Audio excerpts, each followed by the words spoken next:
Hello student, this is Aishwarya Sharma. हम पढ़ रहे हैं विषय गणित। विषय गणित में हमारा टॉपिक चल रहा है सममिति। सममिति में हम बहुत सारी चीज़ें जान चुके हैं। आज हम करेंगे अभ्यास 13.2। देखो, आकृतियाँ जिनमें दो सममित रेखाएं हों। क्या है वो? एक पतंग। एग्जाम्पल कैसे? आपके ज्यामितीय बॉक्स में दो सेट स्क्वायर में से एक के कोणों की माप 30, 60 और 90 डिग्री है। ऐसे ही दो समान सेट स्क्वायर लीजिए। ले लिया। वो सेट स्क्वायर होते हैं ना, वो कुछ इस तरीके से बने हुए होते हैं। उन्हें आपस में मिलाकर रखिए और एक पतंग बनाइए। एक पतंग बनानी, उन्हें आपस में मिलाकर रखना है, जैसी आकृतियाँ दिखाया गया है। इस आकृति में कितनी सममित रेखाएं हैं? क्या आप सोचते हैं कि कुछ आकृतियों में एक से अधिक सममित रेखाएं हो सकती हैं? तो ये देखो, अगर मैं सेट स्क्वायर को जोड़ूं तो कुछ इस तरीके की शेप बनेगी हमारी। तो ये शेप बन गई ना हमारी। तो अब हम कह सकते हैं, देखो, तो अब हम इसमें बताना है, इस सेट स्क्वायर को जोड़ के आप इसको करके देखेंगे, ट्राई करके। अब एक आयत है, एक आयताकार कागज लीजिए। ठीक है, हमने एक पेपर ले लिया आयताकार, ये रहा, जैसे डाक लिफाफा। इसे एक बार लंबाई की ओर, जैसे कि एक आधा भाग दूसरे आधे भाग पर पूर्णतया ढक जाए। लंबाई की ओर से मोड़ना है, यानी कि इस भाग को इसकी सहायता से क्या मोड़कर एक सममित रेखा है। हाँ है कि ये रही ना सममित रेखा, ये वाली जो है L1, इसे हम नाम दे देते हैं। क्योंकि इसे खोलिए और पुनः एक बार चौड़ाई की ओर से, यानी कि ये जो चौड़ाई हमें दी हुई है इसकी ओर से मोड़िए। अब हमने इसको मोड़ दिया ऐसे करके। तो क्या समान तरीके से मोड़ी? क्या दूसरा मोड़ भी सममित रेखा है? हाँ, दूसरा भी सममित है। तो हाँ, यह भी एक सममित रेखा है। तो आयत में तो कितनी सममित रेखाएं हो गई? दो सममित रेखाएं तो हमें साफ साफ दिख रही हैं, दो हो गई। अब देखो, अनेक सममित रेखाओं, दो से अधिक वाली आकृतियां। तो देखो कैसे, एक वर्गाकार कागज का टुकड़ा लीजिए। इस बार कैसा कागज लेना है? वर्गाकार ले लिया। इसे ऊर्ध्वाधर में आधे से मोड़िए। क्या करना है हमें? इसे आधे से मोड़ना है एक बार हम, और पुनः 36 के आधे भाग से मोड़िए। एक बार इधर से मोड़ना है, एक बार इधर से मोड़ना है, अर्थात अपने से दो बार मोड़ा। इसे खोलिए और पुनः वर्ग को आधे भाग से मोड़िए, यानी कि तीसरी बार फिर से, लेकिन इस बार विकर्ण के साथ साथ, यानी कि इधर से मोड़ना है। इस बार यहाँ से इसे ऐसे मोड़ना है। इसे पुनः खोलिए और आधे भाग से मोड़िए चौथी बार। ये आ गया ना, विकर्ण के साथ, दूसरे विकर्ण के साथ साथ इसे खोलिए। इस आकृति में कितनी सममित रेखाएं हैं? इसमें कितनी सममित रेखाएं? 4। कैसे? ये रही 1, 2, 3 एंड 4। कितनी सममित रेखाएं हैं? 4। ओके। अब देखो, नीचे दी गई आकृतियों में प्रत्येक की सममित रेखाओं की संख्या ज्ञात कीजिए। तो कितने पार्ट हैं इसके? A, B, C, D, E, F, G, H, I। तो A में देखो, A हमें एक आकृति दी हुई है ना, इसमें सममित रेखा है, बतानी है। कैसे बताओगे? देखो, एक ऐसे आपने इसको मोड़ा, एक ऐसे मोड़ा, दो हो गई। एक यहाँ से मोड़ा, एक यहाँ से मोड़ा, 3 और 4, तो 4 सममित रेखाएं इसमें हो गई। अब इसे देखो, इसे कैसे करोगे? एक आपने इसको यहाँ से मोड़ा, एक यहाँ से मोड़ा, 2, फिर एक यहाँ से मोड़ा और एक यहाँ से मोड़ा, तो 3, 4 सममित रेखाएं इसमें हो गई। ऐसे इसे देखो, इसको भी आप इसे ऐसे मोड़ोगे, एक बार ऐसे मोड़ोगे, एक बार ऐसे और एक बार ऐसे, तो 4 सममित रेखाएं यहाँ हो गई। अब इसमें देखो, इसमें आप इसे ऐसे मोड़ोगे तो क्या इसका पार्ट सेम आएगा? नहीं आएगा। इसको खाली हम ऐसे ही मोड़ सकते हैं वर्टिकली, जिससे इसका ये वाला पार्ट ये आ जाए। अगर मैं ऐसे मोड़ूंगी तो भी सेम नहीं बैठेगा। अब इसमें देखते हैं, इसमें देखो कितने तरीके से मोड़ सकते हैं। एक तो यही हो गया, एक, ठीक है ना। और हम कैसे मोड़ सकते हैं? ये इसके ऊपर आ जाएगा। एक हम मोड़ सकते हैं ऐसे, एक हम मोड़ सकते हैं ऐसे। ऐसे कर करके हम इसे कितनी बार मोड़ सकते हैं? हम इसे मोड़ सकते हैं टोटल 6 बार। अब देखो, इसमें क्या है? F में हम इसे मोड़ सकते हैं 4 बार। 4 बार इसे मोड़ सकते हैं कैसे भी करके, ये रहा, इस टाइप से कैसे भी। अब इसे देखो, इसे एक भी बार नहीं मोड़ सकते। क्यों? अगर आप इसे यहाँ से मोड़ते हो, ऐसे आपने मोड़ा, तो ये चीज़ कहाँ जाएगी? ये इधर आ जाएगी, ठीक है। पर अगर आपने इसे ऐसे मोड़ा तो ये कहाँ चला जाएगा? इधर। तो अगर आप किसी भी तरीके से इसे मोड़ोगे तो इसमें कोई भी सममित रेखा नहीं आएगी। तो ये हो गया 0 टाइम्स। अब इसे देखो, ऐसे इसमें ये अगर आपने ऐसे फोल्ड करा तो ये इसके ऊपर कुछ इस तरीके से आएगा। तो क्या ये समान है? नहीं है, नहीं है समान, तो ये भी क्या हो जाएगा? 0। एक ये फ्लावर है, इसमें कितनी वो है इसकी? 1, 2, 3, 4, 5 है। तो आप इसे कितने टाइम्स मोड़ सकते हो? देखो, अगर मैं इसको बिल्कुल बीच से मोड़ूँ तो अगर मैं ऐसे जाऊँ तो भी नहीं सेम बैठेगा। तो तो 3 तरीके से आप इसको ट्राई करके देखिएगा कि 3 तरीके से कैसे मोड़ा। मैंने आपको आंसर बता दिया है, अब ट्राई करना है आपका काम। सेकंड क्वेश्चन देखिए, नीचे दी गई प्रतीक आकृति में त्रिभुज को एक वर्गाकार पेपर पर रखिए। वर्गाकार पेपर मतलब ग्राफ पेपर। प्रतीक में सममित रेखाओं को यदि है तो उन्हें खींचिए और त्रिभुज के प्रकार को पहचानिए। आप इनमें एक आकृति का अनुरेख यानी कि ट्रेस करना पसंद कर सकते हैं। पहले पेपर को मोड़ने वाली विधि का द्वारा प्रयास करें। ए पार्ट हमें दिया हुआ है, तो देखो अगर मैं इसको यहाँ से एक सममित रेखा लूँ तो ये इससे समान हो जाएगा ना, तो L1 एक सममित रेखा इसमें हो जाएगी। अब इसमें देखो यहाँ से इसमें भी एक सममित रेखा आ रही है, तो इसमें भी L1 एक सममित रेखा हो जाएगी। अब इसे देखो यहाँ से जो आएगा वो कुछ ऐसे जाएगी, जब भी तो ये पार्ट इसके ऊपर रखोगे, इसके ऊपर रखोगे तो समान आएगा, तो इसमें भी एक L1 सममित रेखा हो जाएगी। और इसमें देखो इसमें कुछ ये हल्का सा टेढ़ा है ना, तो इसमें कुछ इस तरीके से हम कर सकते हैं। तो इसमें सममित रेखा देखो ये कम है ये ज़्यादा, तो कोई सममित रेखा बैठ रही है नहीं, तो ये क्या होगा, ये होगा कि इसमें कोई सममित रेखा नहीं है। तो हमारी ए, बी और सी में सममित रेखा है पर डी में नहीं है। हम देखते हैं थर्ड क्वेश्चन, निम्न तालिका को पूरा खींचिए। हमें आकार दिया हुआ है, आकृति खाका ये रूपरेखा दी हुई है, सममिति रेखाओं की संख्या हमें दी हुई है। तो समबाहु त्रिभुज है ना हमारे पास। समबाहु त्रिभुज क्या होता है भाई, समबाहु त्रिभुज वो होता है जिसकी सारी भुजाएं बराबर होती हैं। तो देखो ये रहा समबाहु त्रिभुज। अब इसमें देखो आकृतियाँ बनाएंगे 1, 2 और 3, तो 3 हो गई सममित रेखाएं। अब क्या है, वर्ग, वर्ग बोला है ना, तो वर्ग में क्या है 1, 1, 2, 3 और 4, तो वर्ग में हो गई 4 सममित रेखाएं। अब क्या बोला है, आयत। तो देखो आयत देखते हैं, आयत हमने बनाया, तो देखो आयत में हमने एक रेखा यहाँ से ली और एक ये क्या रेखा यहाँ से ली, तो हो गई हमारी 2 सममित रेखाएं। फिर क्या है, समद्विबाहु त्रिभुज। समद्विबाहु क्या होता है, समान 2 भुजाओं वाला त्रिभुज, यानी कि इसकी ये और ये भुजा समान है। तो देखो अगर मैं इसको यहाँ से फोल्ड भी करूँगी तो वो अलग हो जाएगा, इसके ऊपर ज़्यादा कवर कर लेगा, तो इसमें एक ही सममित रेखाएं है। तो आयत में कितनी है, आयत में है 2 और समद्विबाहु त्रिभुज में है 1। समचतुर्भुज और वृत्त भी देखते हैं, आओ। समचतुर्भुज में क्या है, जिसकी समान 4 भुजाएं हैं, तो ये हमने यहाँ से करा, एक हमने यहाँ से करा। अगर मैं इसको 20 से करूँगी तो ये सममित नहीं माना जाएगा, तो इसमें हो गई 2 सममित रेखाएं। हमने इसे फोल्ड कराना है ऐसे। और वृत्त में तो मैंने आपको बताया था अनंत हो सकती हैं सममित रेखाएं, ये रही, बस वो जानी चाहिए सेंटर से होकर।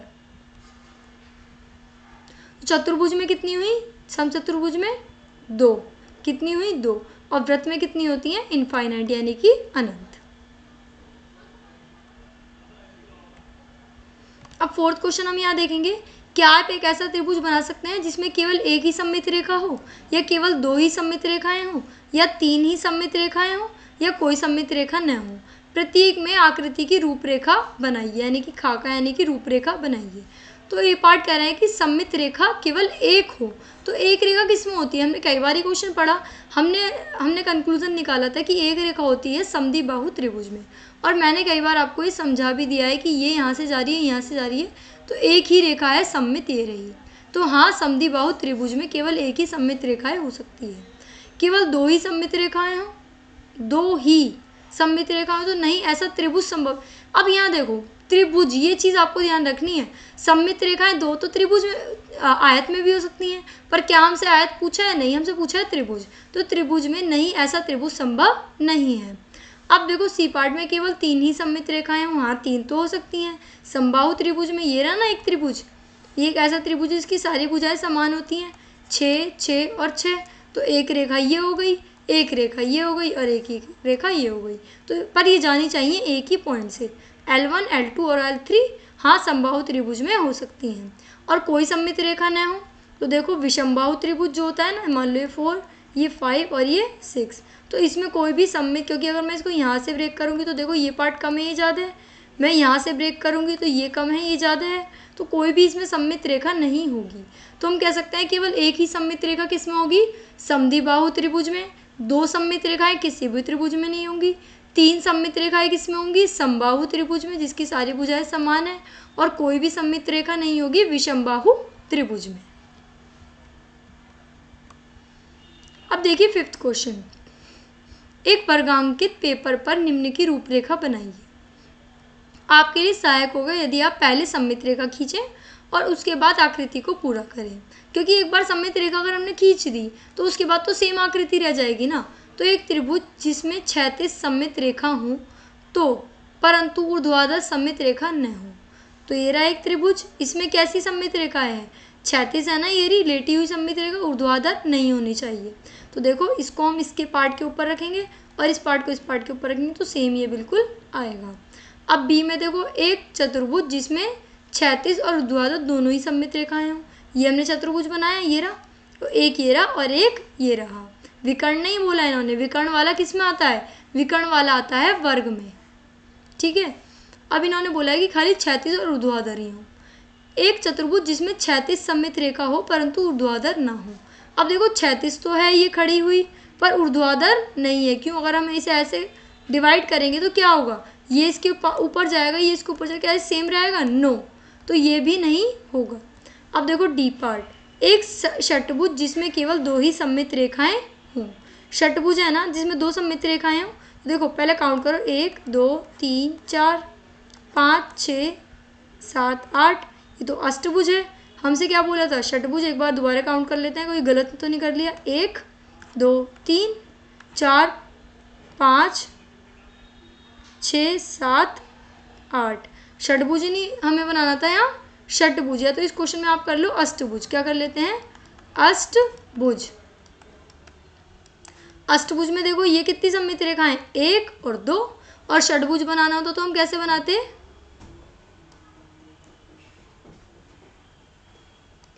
ये रहा 1 2 3 4 5 6, तो हम इसे बीच से कर देते बिल्कुल सेम, ये यहाँ से भी कर सकते थे हम इसे सेम, है ना। तो षटभुज जिसमें केवल दो ही सममित रेखाएं, तो ये आ गया अष्टभुज और ये हो गया षटभुज। एक षटभुज जिसमें 6 सममित रेखाएं हों, तो देखो ये षटभुज 1 2 3 4 5 6, तो 6 कैसे भैया, ये होना चाहिए समान आकार का, तभी इसमें 6 सममित रेखाएं हो सकती हैं। अगर इसकी अलग अलग भुजाएं होंगी तो सममित रेखाएं इसमें सारी नहीं होंगी, 6 की 6। तो ए पार्ट हमने कवर करा, बी भी, सी डी एंड ई। तो 5th क्वेश्चन हमारा वर्गांकित पेपर यानी कि ग्राफ पेपर वाला पूरा हो गया। 6 पार्ट, प्रत्येक आकृति का अनुरेखण कीजिए और सममित रेखाओं को खींचिए। तो A B C D E F सममित रेखाएं खींचनी है ना। तो देखो ये ए रहा ए पार्ट, ए पार्ट में हम सममित रेखाएं क्या है खींच सकते हैं, कोई भी सममित रेखा नहीं खींच सकते क्योंकि ये यहाँ से बाहर निकल रही है और ये यहाँ से बाहर निकल रही है। बी पार्ट में हम बिल्कुल मिड से हम इसकी सममित रेखाएं खींच सकते हैं, तो एक सममित रेखा इसमें है और एक हम ऐसे भी खींच सकते हैं, तो 2 सममित रेखाएं इसमें हमारी हैं। अब सी पार्ट देखो, हम यहाँ से खींच सकते हैं ना एक रेखा, तो सममित रेखा, पर अगर हम यहाँ से खींचेंगे तो वो सममित रेखा नहीं होगी, तो इसमें क्या है, एक सममित रेखा है। अब 4 सममित रेखाएं देखो, 1 2 3 और 4, तो 4 सममित रेखाएं इसमें हो सकती हैं। अब 7th क्वेश्चन में हमसे क्या बोला है कि अंग्रेजी वर्णमाला के ए से जेड तक के सभी अक्षरों पर विचार कीजिए और उनमें उन अक्षरों की सूची बनाइए जिनमें ऊर्ध्वाधर सममित रेखाएं हों और जैसे ए, और क्या हो, क्षैतिज सममित रेखाएं हों, सममित रेखा हो जैसे कि बी, और सममित रेखाएं न हो जैसे कि क्यू। तो देखो आओ बनाते हैं ऊर्ध्वाधर सममित रेखा। तो ए किस में आएगा, इसमें आएगा, और फिर उसके बाद क्या आएगा, बी, बी क्षैतिज में आ जाएगा, ए एच भी देखो है ना, है इसमें ऊर्ध्वाधर सममित रेखा, आई में भी है, ये रही देखो ये रही ना, एम में भी है, कि ओ में भी हो सकती है, ये रहा, हम इसे इससे या इससे काट सकते हैं, टी में भी है, ठीक है ना, टी में, ओ में तो बल्कि दोनों ही हैं, ऊर्ध्वाधर भी और क्षैतिज भी, तो कॉमन हो गया टी, यू वी, यू को हम काट सकते हैं ऐसे, डब्ल्यू एक्स वाई, और क्षैतिज में क्या हो सकती हैं, बी सी, सी को ऐसे काट दो ना तो सम्मित हो जाएगी क्षैतिज, डी, डी को भी ऐसे कर सकते हैं, ई को भी बीच से काट सकते हैं, एच को भी, आई को भी, आई भी देखो, तो आई और ओ तो हमारा कॉमन हो गया, के, ठीक है, और क्या एक्स, एक्स भी हमारा क्या हो गया, कॉमन हो गया। तो आई और ओ, आई ओ एक्स तो ऐसे हैं जिसमें ऊर्ध्वाधर भी हैं और क्षैतिज भी हैं। सममित रेखाएं नहीं है, एफ में नहीं है, क्यों, क्योंकि आपको एफ से ऐसे काटो चाहे ऐसे काटो सेम नहीं आएगा, जी में भी नहीं है, जे में भी नहीं है, क्योंकि जे हल्का सा यहाँ से कर्व हो जाता है ना इसलिए, एन में भी नहीं है, पी में भी नहीं होगी, पी में यहाँ कुछ नहीं है ना, क्योंकि क्यू में भी नहीं होगी क्योंकि ये लाइन आ गई ऐसे, पर देखो ओ में थी, क्यू में बस ये लाइन की वजह से सममित रेखा नहीं है। आर में भी नहीं है, यहाँ से एक कर्व है और यहाँ से स्ट्रेट। एस में भी नहीं है, एस तो पूरा ही कर्व है, और जेड में भी नहीं है, ठीक है ना। और कुछ अक्षर कॉमन थे आई ओ एक्स, जिसमें सारी दोनों सममित रेखाएं थी, ऊर्ध्वाधर भी और क्षैतिज भी। 8th को पार्ट में हमसे क्या पूछा है, यहाँ पर कुछ मुड़ी हुई शीट की आकृति दी गई है जिनकी तह पर आकृतियां बनाई है, प्रत्येक में पूर्ण आकृति की रूपरेखा खींचिए जो डिजाइन के काटने के बाद दिखाई दे। यह आकृति हमें दी हुई है 2। अब देखो हमें क्या करना है, वह आकृति बनाई जिनमें पूर्ण आकृति की रूपरेखा हो। ये मुड़ी हुई है ना, तो आप इसको सीधा कर दो तो हो जाएगी ना, पूरी सीधी आकृति है ये रही। अब ऐसे यहाँ पे रेखा दिखाई दे रही है तो आप इसे सीधा कर देंगे तो ये हो जाएगी पूरी सीधी आकृति। Okay, so what did we learn today, क्या सीखा हमने फाइनली। हमने सीखा कि देखो जैसे ये त्रिभुज है, त्रिभुज को हम यहाँ से सममित रेखा कर सकते हैं, ठीक है, सममित रेखा ऐसे कर सकते हैं, पर कौन सा त्रिभुज, अगर ये समबाहु है तो हम इसमें यहाँ से भी कर सकते हैं सीधा और यहाँ से भी कर सकते हैं, बस सेंटर पॉइंट सेम होना चाहिए। और सर्कल में भी हम सममित रेखाएं कर सकते हैं ना बहुत सारी। और अगर आयत है तो आयत में भी हम सममित रेखाएं देख सकते हैं 1 और 2, और वर्ग में तो और भी ज़्यादा देख सकते हैं। कितनी देख सकते हैं वर्ग में, देखो 1 2 3 और 4, वर्ग में हम देख सकते हैं 4 सममित रेखाएं, आयत में देख सकते हैं 2, इसमें देख सकते हैं अनंत। और हमने क्या सीखा कि आई ओ एक्स ऐसे अक्षर है जिसमें क्षैतिज और ऊर्ध्वाधर दोनों सममित रेखाएं हैं। कैसे, अब आई को यहाँ से काटोगे तो ये इसके ऊपर एग्जैक्ट आ जाएगा, यहाँ से काटोगे तो ये इसके ऊपर आ जाएगा, दोनों है ना। ऐसे ही ओ को चाहे आप यहाँ से काटो या यहाँ से काटो, एक्स को भी आप चाहे यहाँ से कट करो या फिर यहाँ से कट करो, ठीक है। तो अब हम मिलते हैं नेक्स्ट क्लास में, तब तक के लिए थैंक यू।